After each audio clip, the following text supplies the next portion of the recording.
আমার বন্ধুগণ, তওবা করব কার কাছে? তওবা যদি কবুল হয়ে যায়, আত-তাইবু মিনাজ যামবি কামান লা যামবা লাহ, যার তওবা কবুল হয়ে যায় তার পূর্বের জীবনে কোনো গুনাহ থাকে না। এইজন্য তওবার মতো আমরা তওবা করব। সবাইকে রাজি আছেন? তাহলে নফসকে শুদ্ধ করার জন্য এক নম্বর কাজ হলো আমরা তওবা করব, একবার না বারবার।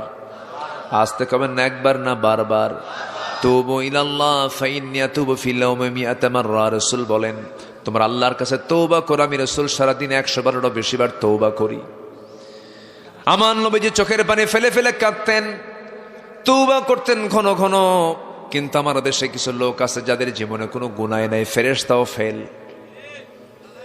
টাঙ্গাইলে একটা আছে, টাঙ্গাইলে লতিফ সিদ্দিকী কয়েকদিন আগে বলল যে আমি আমিন কব কেন, আমি আমিন কেন বলবো, আমার তো কোনো গুনাহই নাই। দেখছেন, পৃথিবীতে একটা ফেরেশতা দেখে আসবেন টাঙ্গাইলে আছে, ওর কোনো গুনাহ টুনা নাই। আমার দেশে কিছু আমদানি হয়, বুঝলেন, মাঝে মাঝে আমদানি হয়, এগুলো বদমাইশ। ইসলাম নিয়ে কথা বলে, রাসূল নিয়ে কথা বলে, বাজে উক্তি করে।